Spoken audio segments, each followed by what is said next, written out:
Every day we're fighting a winnable war. Here is the latest proof. The IRS is no longer auditing churches for violating the IRS code that says you can't endorse from the pulpit. They just not doing it. Got a story here in Christianity Today. The revocation of a church's tax-exempt status isn't likely to come soon, if ever. And they start off with an example of a church that actually has this on its message board.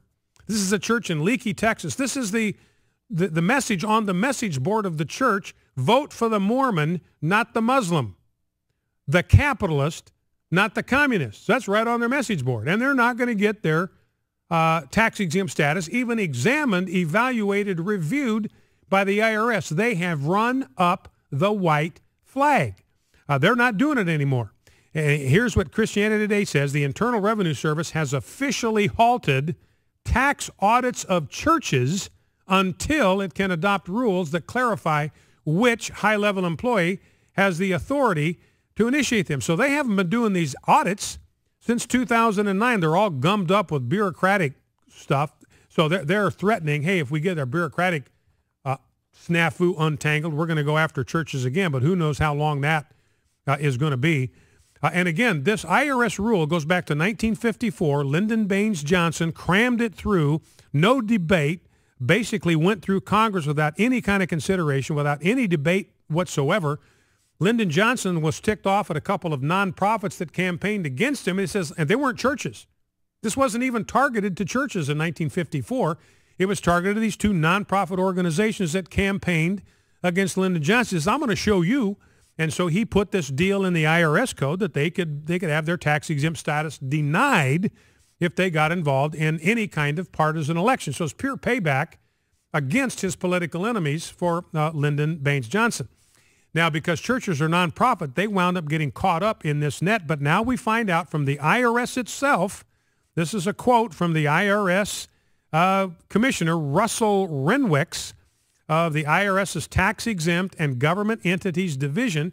Here's what he said: we are holding any potential church audits in abeyance. That's just fancy words. We're not doing it anymore. We are not doing any tax audits of churches, and they haven't been doing it since 2009. So the First Amendment lives. That's the good news, ladies and gentlemen.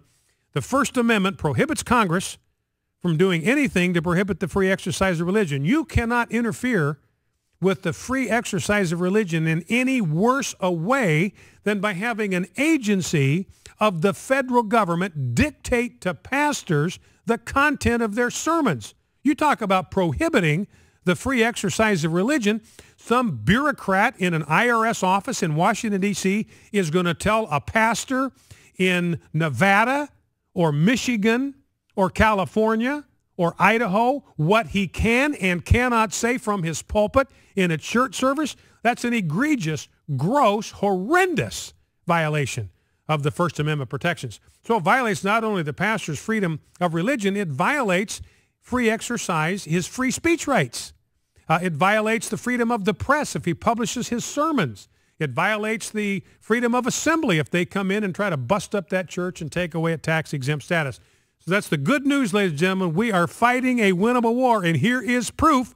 The IRS is going to leave churches alone. They're not doing tax audits anymore. Pastors, knock yourselves out. Nobody's saying you have to talk about politics from the pulpit. Nobody's saying you have to endorse candidates, but if you want to, you can do it without any fear of IRS interference. IRS itself is telling us that. That is very, very good news. Now, shifting